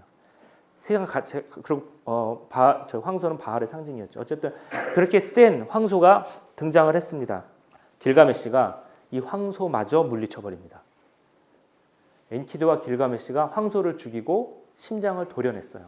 그러니까 이시타르가 어떻게 할 수가 없죠. 청혼도 거절당한 데다가 황소마저 죽었으니까 길가메시한테 저주를 퍼붓습니다. 이제는 길가메시한테 저주를. 거기도 엔키두도 이렇게 할 필요까지는 없었는데 그 황소의 뒷다리를 잡아 찢어가지고 이시타르 얼굴에 내던져 버려요. 그러니 청혼도 거절당한 데다 그 친구는 자기한테 얼굴에 뭐 던지고 난리가 났죠. 이시타르는 정말 아주 체면이 너무 구겼어요. 그래서 이게 신들한테 문제가 됩니다.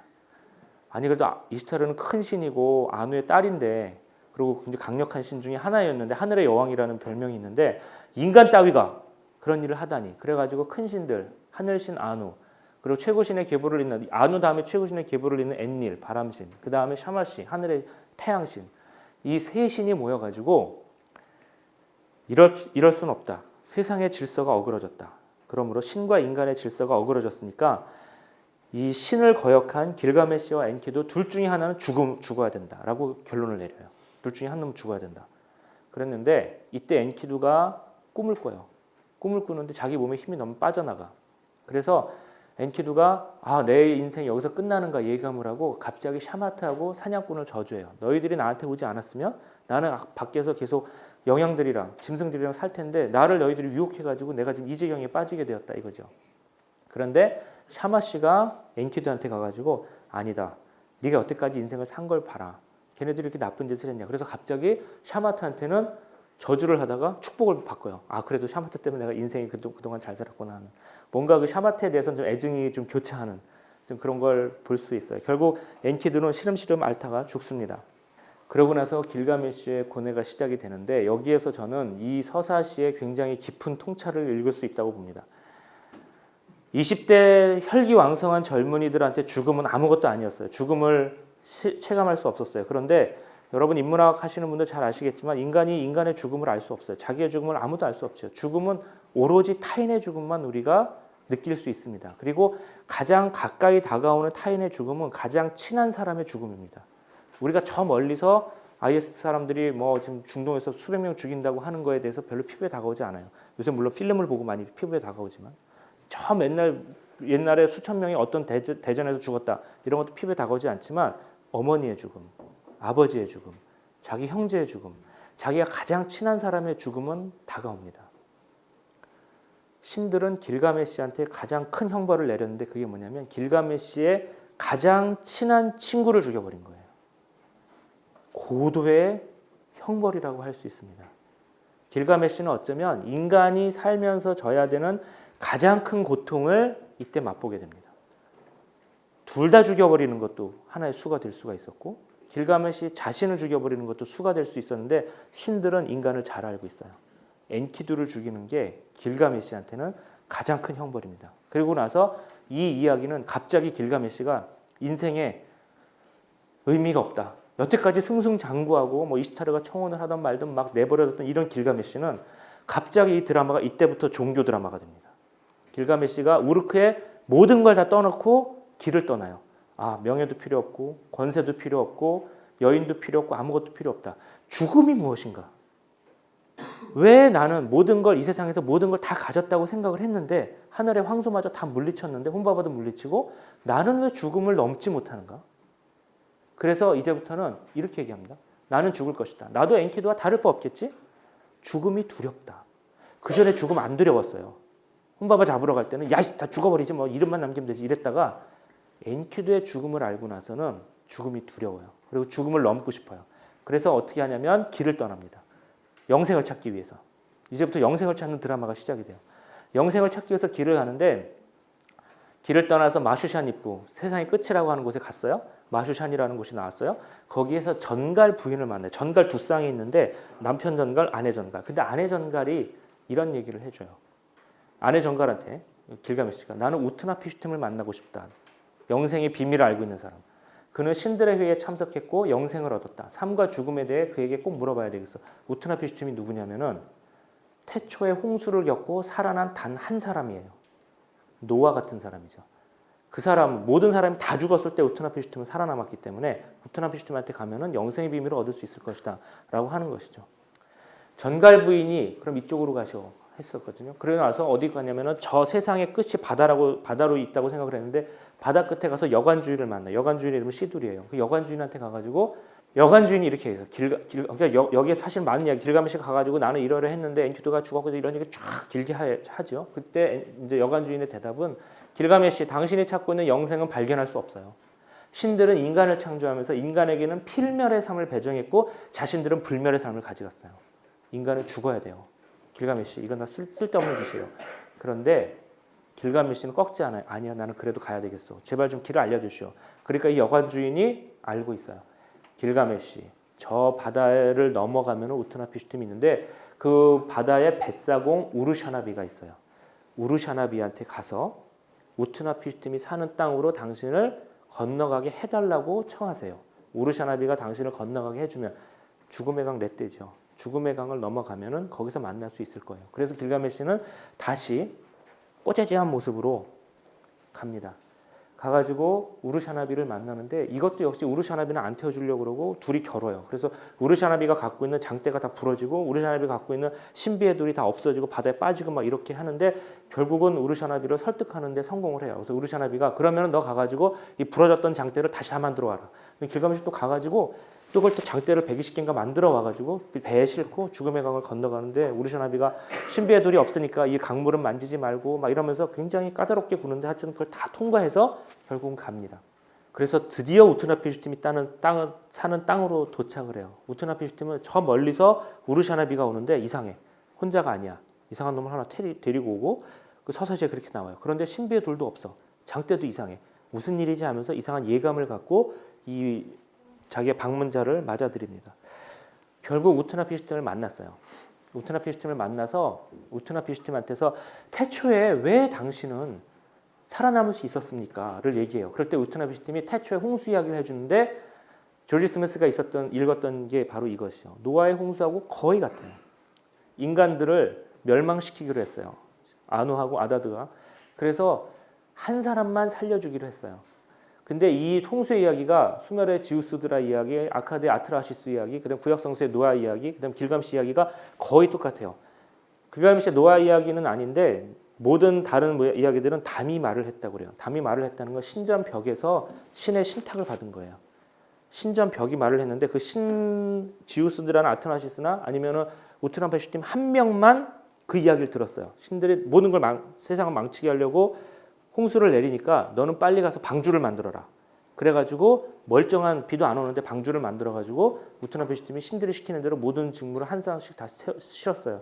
그래가서 방주 뚜껑을 덮고 비가 왔고 모든 세상이 다 잠겼고 다 이제 비가 그쳐가지고 7일 만에 구약 성경은 까마귀를 내보냈다가 까마귀가 돌아왔고 비둘기를 내보냈는데 비둘기는 안 돌아왔다. 이제 물이 마른 건 알았다고 했는데 길가메시는 반대예요.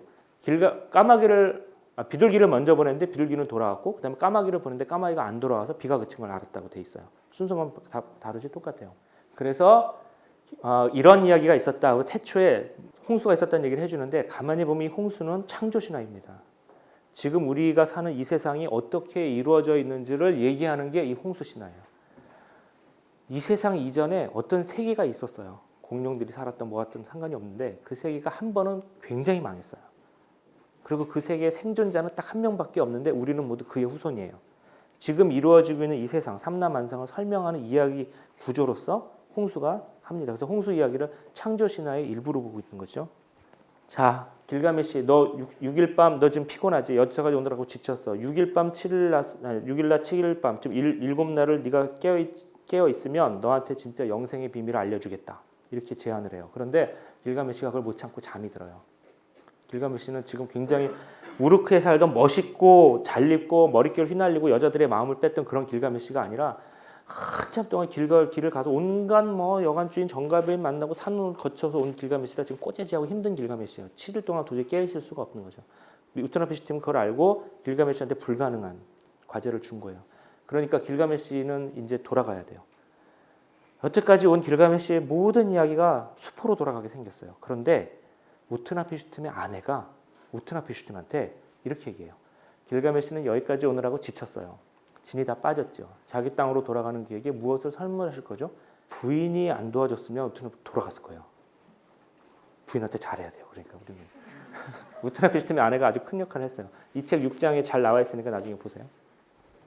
그래서 우트나피슈팀이 안 돌아가겠다고 안 주겠다고 여태까지 되게 튕겼는데 아내가 이제 옆에서 조언을 하는 바람에 그럼 내가 알려줄게. 그래서 알려주는데 오늘 이야기는 여기까지는 이제 이야기의 표현받고 지금부터 조금 깊게 들어가겠습니다. 영생의 비밀이 뭔지. 영생의 비밀을 이제 그 아카드 텍스트를 보면 이렇게 나와 있습니다. 길가메시, 내게 비밀을 말해주겠다. 식물이 하나 있어. 영생의 비밀은 식물인데 가시덤불 같아요. 그 가시는 돌장미처럼 내 손을 찌를 것이다. 내 손이 그 식물에 닿으면 너는 다시 젊은이가 될 것이다. 여태까지 고대 근동의 많은 논문들이 과연 이 식물이 무엇이냐를 가지고 많이 연구를 했어요. 여기에 나오는 아카드어 단어는 키마 에데티. 키마는 히브리어 키죠. 라이크, 같은, 에데티. 그러니까 에데티 같은, 가시덤불 같은. 그 에데트라는 단어는 우리가 알아요. 이거는 가시예요. 가시 덤불. 그런데 그 밑에 줄이 문제였죠. 시힐 슈. 그의 가시는 키마 아무르디니마. 시힐루는 가시예요. 그의 가시는 키마 뭐뭐가 같다. 뭐뭐가 같냐면 아무르디누와 같다. 아무르디누가 문제였어요. 아무르디누 같은 가시라고 하는데 이 아무르디누에 대해서 그동안 잘 몰랐는데 아카드어의 대표적인 사전은 독일에서 옛날 나온 아하베하고 시카고 대학에서 나온 CAD가 있어요. 그 두 개를 보면 아카드어는 거의 공부가 되는데 두 사전이 여기에서 달라요. 그러니까 전 세계 학자들이 사실은 두 표로 나눈 거죠. 하나는 가시 이게 이제 독 로우즈 그러니까 개장미, 돌장미 이런 식의 아주 거친 장미인데 장미 같은 풀이냐, 장미의 가시를 강조한 말이냐 여기에서 많은 논문들이 나왔는데 조지가 결론을 내리기로는 only its thorniness is important. 가시만이 중요하다. 이건 분명히 가시다. 거기도 써 있죠. 가시 외에 이 아무르디누와 이 신비의 동물 에데트의 공통점은 없다. 가시가 중요하다는 거예요. 즉 최초로 우트나피슈팀이 알고 있었던 영생의 식물, 영생의 키는 무엇이냐? 가시였어요. 가시. 여기서 우리가 길가메시가 서사시가 주는 큰 깨달음에 대해서 조금 여러분들한테 생각해 보려고 해요. 네 손이 그 식물에 닿으면 너는 다시 젊은이가 될 것이다. 그리고 길가메시가 그 식물을 얻고 하는 행동이 두 가지인데, 하나는 그 가시를 손으로 꽉 움켜잡아요. 아무런 주저함이 없어요. 여러분 만약에 가시덤불 앞에 놓고 장미가시 같은 걸 잡으라고 그러면 이게 영생이야, 잡아 그럼 잡겠어요? 길가메시는 잡아요. 피가 났을 거예요. 그러고 나서 이 식물의 이름을 늙은이가 젊은이가 되다로 지어요. 그러고 나서 이 영생의 식물을 우르크로 돌아가서 우르크의 노인들한테 먹인다면 그 노인들이 다시 젊은이가 돼서 살 수 있으니까 얼마나 좋겠냐. 난 빨리 가서 우르크로 돌아가련다. 이렇게. 첫 번째로 영생이 무엇인가? 영생은 식물인간이 되어서 여기다 뭐 하나 꽂고 산소호흡기 달고 영원히 삶은 영생인가? 그런 영생은 아무도 바라지 않죠. 영생의 핵심은 영원한 젊음이에요. 이 서사시는 그거를 정확히 알고 있어요. 이 식물의 이름을 길가메시가 보자마자 듣는 이름이 뭐냐면은 늙은이가 젊은이가 되다예요. 이 식물의 이름이. 영생은 그런 거예요. 영생은 팔팔 살아서 숨쉬는 영원한 젊음을 말하는 거예요. 그냥 영원한 생명 그 자체는 의미가 없어요. 두 번째로 길가메시는 그 따끔거리는 그 식물을 움켜잡아요. 저는 이 장면이 사실은 이거 읽다가 가장 인상적이었는데, 진리는 가시 같은 거, 진리는 달콤한 게 아니에요. 어떤 진리를 얻기 위해서는 사탕처럼 단 것만 먹을 수가 없어요. 가시를 잡는 고통이 필요할 때가 있어요. 그리고 어쩌면은 그것이 진리를 얻는 가장 유일한 방법이자 좋은 방법일 거예요. 고통을 무릅써야 돼요. 가시를 잡아야 돼요. 가시를. 그 다음에 길가메시가 진리를 나누는 것도 굉장히 인상 깊었어요. 사이비 종교의 특징은 구원의 대가로 돈을 요구하는 거예요. 돈을 많이 내면 더 빨리 더 좋은 자리로 나중에 사후에 간다는 약속은 모든 사이비 종교가 다 하는 거예요.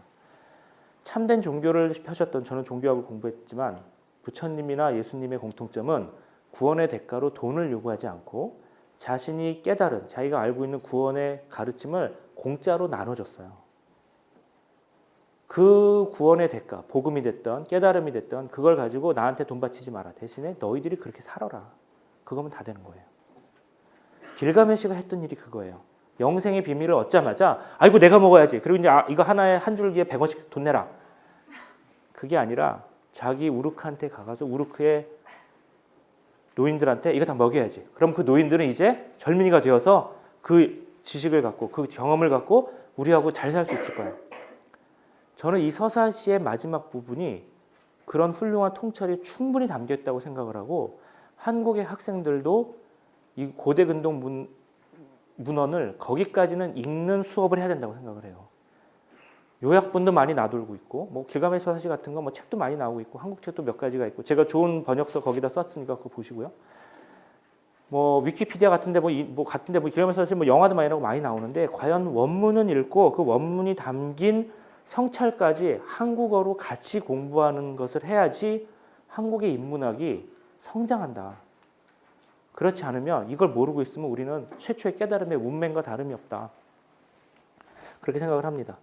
마지막으로 안타깝게도 길가메시는 모든 걸 다 성취를 했는데, 야 이제 다 끝났다. 나의 인생은. 나 이제 영생을 얻었다. 그래서 이 식물을 꼭 안고 머리맡에다 두고 살짝 잠이 들었어요. 우물가에서. 근데 뱀이 와가지고 이 식물을 가지고 도망가 버렸어요. 그리고 이 서사시는 끝이 나요. 멋있죠? 드라마는 이렇게 끝이 나야 되는 거예요. 이 이야기가 뭐 길가메시는 아쉬워하지도 않고, 태초의 뱀은 창세기에 나왔던 그 뱀을 많이 연상시키죠. 어찌 보면 깨달음은, 저도 많은 통찰이 여기 있다고 생각을 해요. 제 해석은 그래요. 그 책에 썼지만, 깨달음이 무엇일까요? 종교적인 깨달음이. 깨달음의 특징은 망각된다는 거예요. 여러분이 책을 읽다가 아니면 인생에서 성찰을 하다가 기도를 하다가 작은 깨달음을 여러분 얻었을 수도 있어요. 아, 나 정말 나 부모님한테 잘해야지. 우리 엄마 정말 나 키우느라고 고생하셨어. 아니면은 아 정말 인간의 본질은 이런 것 같다. 아니면 하다못해 내 연애 깨졌는데 연애에서 여자는 이런 것 같다. 이런 어떤 깨달음이 있을 거예요. 작은 깨달음. 근데 그 모든 깨달음은 망각돼요. 시간이 지나면서. 아득한 도노의 시각 같은 게 있을까? 내가 언제 뭔가 깨달은 것 같은데 도노 점수가 됐던 점호 점수가 됐던 어떤 깨달음이 있으면 계속해가지고 그것을 수련을 해야 돼요. 저는 그렇게 생각해요. 가톨릭 교회가 됐든 개신교회가 됐든 불교들이 됐든 큰 종교의 특징은 꾸준하게 수행하는 방법을 신자들한테 권유한다는 거예요. 새벽 기도를 가는 것도 좋고 성경을 읽는 것도 좋고 같이 묵주기도를 하는 것도 좋고 절에 치성을 드리러 가는 것도 좋아요. 인간은 그렇게 꾸준하게 무언가 계속 큰 기도나 이런 걸 하지 않으면 갖고 있었던 믿음을 금방 없어지기가 쉬워요. 하지만 찔렸던 그 기억, 길가메시가 그 가시를 잡았던 그 아픔은 길가메시의 손에 남아있을 거예요. 저는 가시에 찔렸던 아픔 같은 게 깨달음이 굉장히 좋은 비유라고 생각을 해요.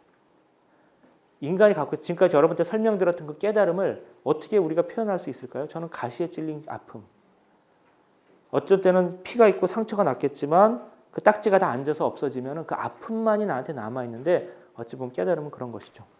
길가메시 서사시는 이런 면에서 굉장히 깊은 깨달음을 주었고 훈바바의 그 전투 이런 것은 하여튼 신리케 운린니가 썼던 길가메시 토판 12장은 그 당시에 아카드와 바빌론의 어떤 표준처럼 돼가지고 훈바바의 죽음은 발견된 게 100장도 넘어요. 토판이. 어떻게 100장이 나오겠어요. 그 당시 학교에서 아카드어 교재로 썼던 거예요. 학생들이 그거를 이렇게 찍었다고 보는 거죠. 계속해가지고 그 문장을 연습하는 그런 교재로 썼던 거죠. 길가메시 서사시가 가지고 있었던 그 가시라는 상징은 사실은 구약 성경으로 넘어가요. 구약 성경에서 최초에 하느님이 모세한테 나타나실 때 불붙은 떨기나무에 나타났다고 여러분 알고 있죠? 성경 읽은 사람 다 알 거예요. 근데 그 떨기나무가 여러분 떨기나무가 무슨 나무인지 아세요? 떨기나무 본 사람. 여기 교회 다니는 사람 많죠. 성당 다니는 사람 많을 거예요. 떨기나무 모세가 떨기나무에 대해서 나타났다는 걸 아는데 많은 그 목사님 신부님들도 떨기나무가 뭔지 몰라요. 떨기나무는 국어사전 찾아보면은 관목이라고 나와요. 관목을 우리말 떨기나무로 순화한다. 이렇게 나와요. 관목은 개나리 같은 거, 회양목 같은 거. 나무가 큰 줄기가 있어가지고 이렇게 뻗는 나무가 아니라 바닥에서부터 그냥 잔가지들이 올라오는 그런 나무를 관목이라고 하거든요. 그런데 이 영어 성경에서는 그걸 부시라고 불러요. 부시는 어떻게 부시죠? 프랑스어 성경에서는 부이송. 근데 독일어 성경은 루터역이 됐던 가톨릭의 아이너치버즈증이 됐던 전부 도온부시로 옮겨요. 가시덤불이라고. 가시가 있어요. 그래서 원래 제 연구는 여기서 시작이 됐죠. 왜 독일어 성경만 돈부시라고 하냐? 근데 옛날 영어 성경에 보면은 썬부시라고 한 영어 성경도 있어요. 이 도대체 가시가 있는 회양목이냐? 개나리에 가시가 있느냐? 없느냐? 이거 갖고 연구를 했는데 사실은 가시가 있어요. 야훼가 모세한테 처음 나타나실 때 그 나무는 저는 떨기나무라는 번역어가 부정확하다고 생각을 하고 가시덤불로 바꿔야 된다고 생각을 해요. 지금부터 그 근거를 한 3가지 정도만 말씀을 드릴 텐데 일단 그림을 보죠. 성 카타리나 수도원은 시나이 반도에 있는 수도원인데 이 수도원이 어디에 위치하고 있냐면 이 돌산에 물이 하나도 없는 돌산에 여기 이런 데 위치하고 있어요. 이 수도원은 인류 최초의 수도원 중에 하나예요. 네이버 캐스트를 보시면 거기에 제가 쓴 글이 있어요. 카타리나 수도원에 대해서 한번 나중에 찾아보세요. 최초의 수도원인데 BC 한 3세기, 4세기 로마의 국교가 되고 그리스도교가 나타난 현상이 뭐였냐면 가난한 교회가 부유해진 거예요. 그래서 가난한 교회에서 가난한 사람들과 살았던 사람들이 교회 안에서 자리를 차지하지 못하게 됐어요. 즉 교회가 출세의 루트가 됐어요. 그래서 우리 그리스도교는 이렇게 가면 안 된다고 하면서 부유한 교회를 등지고 사막으로 들어간 그때부터 수도원 운동이 시작이 되었어요. 그 수도사들이 처음으로 모인 곳 중에 하나가 바로 이곳이에요. 그런데 어떻게 모이게 됐냐면 전승에 의하면 거기에 모세의 떨기나무가 있기 때문에 하느님이 거기에 처음 나타나셨기 때문에 우리는 세상의 영화를 버리고 하느님과 함께 살란다. 그래가지고 그 하느님 바로 옆으로 가련다 해서 만든 게 이 수도원이에요. 그때부터 지금까지 이슬람의 치하도 통과해서 지금까지 남아있는 수도원이죠. 그런데 이 불붙은 떨기나무, 그 모세의 떨기나무가 지금도 있어요. 역사적인 팩트하고는 상관이 없지만 그렇게 믿고 있는 나무가 있어요. 바로 이 나무 주위에서 지금까지 우리가 모여왔다 하는 거죠. 그 나무가 어떻게 생겼냐면 이렇게 생겼어요. 나무를 이 높은 데다 키워가지고 이렇게 쭉 늘어지게 원래는 만든 거예요. 그래서 여기 온 순례객들이 나무를 만져볼 수 있도록 했는데 여러분 생각해 보세요. 처음에 모세한테 나타났던 그 떨기나무가 바로 이 떨기나무다. 역사적인 팩트와 상관없이 그렇게 믿고 있는 분들은 있단 말이에요. 그러니 이 떨기나무 이파리 한 장 가져가면 암도 치료될 것 같고 아기 못 낳는 우리 엄마 아기 낳을 것 같고 그래가지고 전 세계에서 온 순례객들 요거 하나 따가느라고 지금 이렇게 높아진 이유가 다 이제 점핑을 해야지 딸 수가 있어요. 키 큰 남자들이 다 따갔어요. 뭔가 이렇게 집에 가서 뭐 다 갈아 마시려고 그랬는지. 그런데 저도 땄어요. 가서 이게 뭐야? 그래 처음에 이게 떨기나무야? 그래가지고 이 떨기나무가 뭔지를 모르고 점핑을 해서 따다가 진짜 제가 피가 났어요. 가시가 되게 많아요. 굉장히 큰 가시 덤불이었던 거예요. 그러니까 그 당시 이게 사막에 있는 저기 풀이기 때문에 사막 풀들은 좀 이렇게 거세잖아요. 그래서 가시가 굉장히 세게 있어요. 두 번째 증거는 신약 성경인데 지금 여러분이 알고 있는 구약 성경, 신약 성경의 장절은 출판 문화가 발달되면서 출판업자들이 그 넘버링을 해놓은 거예요. 데카르트 이후에 1절, 2절, 3절 해놓은 거예요. 옛날에는 그렇게 문장마다 넘버링을 하는 순서는 없었어요. 그러면 성경에서 어느 대목을 어떻게 알았을까요? 예를 들어 가지고 모세한테 하느님이 떨기나무에 나타나신 탈출기 3장 그걸 어떻게 얘기했을까요? 옛날에는 지금 제가 여러분한테 말했던 그대로 얘기했어요. 그때 압살롬한테 다윗이 도망갈 때 그 장면 있잖아. 아니면 사울한테서 다윗이 탄압받은 그 장면 있잖아. 이런 식으로 설명을 했어요. 그랬는데 모세한테서 불붙은 떨기나무가 나타났다. 하느님이 나타나셨다. 그 장면을 신약성경 루카복음서하고 마르코복음서 읽어보세요. 거기 뭐라고 나와 있냐면 모세의 책에 있는 그 떨기나무 그 대목에서 하느님이 말씀하신 거 있지 않니? 이렇게 얘기하거든요. 이거를 그리스말을 찾아보면은 바토스 대목이에요. 그리스말로 바토스는 떨기나무란 뜻이 아니라 가시라는 뜻이에요. 신약성경 시대의 예수님과 예수님의 제자들도 모세한테서 떨기나무한테 나타난 게 아니라 가시에서 나타나셨을 때라는 걸 알고 있었어요. 즉 떨기나무로 덤불이라는 것보다는 가시가 더 큰 상징이었어요. 또 하나의 근거는 클레멘스인데 지금 뭐 요세푸스 이런 건 다 뺐어요. 클레멘스 알렉산드리아 클레멘트라는 이제 교부인데 이분이 뭐라고 했냐면은 이분도 가시라고 알고 있었어요. 근데 이분은 태초에 하느님께서 모세한테 나타나실 때 불붙은 가시덤불에서 나타나셨고 예수님이 십자가상에서 당신의 큰 신비, 구원의 신비를 드러내실 때 십자가상에서 가시관을 쓰셨으니까 최고의 진리는 가시 속에서 나오는 것이다. 즉 태초에 하느님이 가시 속에서 나타나셨고 십자가상에 돌아가신 분이 가시관을 쓰셨기 때문에 성부와 성자는 한 분이시다. 삼위일체 교리가 성립되기 이전인데 삼위일체 교리로 가는 징검다리 중에 한 분으로 중요한 분이 이 클레멘트라는 교부이신데 이 클레멘트가 가시를 통해 가지고 삼위일체 신비에 접근을 해요. 그 당시에 이미 모세의 떨기나무는 가시덤불로 알고 있었다는 얘기예요. 이것도 또 하나의 증거가 되는 것이죠. 그래서 태초에 길가메시 서사시로부터 이어내려온 가시라는 깨달음의 상징을 여러분이 한번 이 강의 끝나고 생각해 보시길 바라요. 중세 성경을 보면은 이런 게 있어요. 다는 아닌데 굉장히 많은 장면이 하느님의 말씀을 가시 안에 모시는 거예요. 성경 장식에서. 왜? 이것도 역시 처음에 가시덤불에 나타나신 분이 가시관을 쓰셨으니까 하느님의 말씀을 가시 장식으로 하는 것도 많이 있어요. 이것도 역시 같은 전승이라고 볼 수 있고 현대 성화에서 예수 성심을 나타낼 때 가시를 두르죠. 이것도 같은 상징이에요. 최고의 깨달음의 상징은 가시로 통해요. 최고의 깨달음의 상징이 예쁘고 아름답고 소프트하고 달달하고 말랑말랑한 게 아니라 여러분의 내 곁에 두지 않았으면 하는 이런 가시관 같은 거예요. 여러분한테 보기에도 끔찍하죠. 이거를 여러분 앞에 딱 놔두고 이게 진리예요. 가져가세요 하면은 확 잡겠어요? 길가메시가 그걸 했어요. 그리고 어찌 보면 지금 여러분한테도 그래서 저는 여러분들한테 여러분의 앞날이 평안하고 뭐 안락했으면 좋겠죠. 하지만 많은 성취를 이룬 분들은 사실은 자기의 가시관을 쓴 사람이에요. 자기 십자가를 지라는 의미를 한 번쯤 생각해 보시기 바라요. 그렇게 해서 자기 십자가를 자기 가시관을 짊어졌을 때 여러분 그 다음에 어떤 여러분 앞날이 크게 열릴 수 있을 거라고 생각을 해요. 이 강의는 여기서 끝이지만 이 강의 끝난 다음에 여러분이 앉아가지고 저는 반드시 엑스커션과 엑스커션 사이에 공부가 중요하다고 말씀드렸죠. 강의 끝난 다음에 그 다음 독서가 중요해요. 인문학은 꾸준히 앉아서 지그시 두꺼운 책을 읽는 것이에요. 그것도 역시 자기의 조그만 가시를 갖고 있는 거라고 생각할 수 있어요. 지금까지 잘 들어줘서 대단히 감사합니다.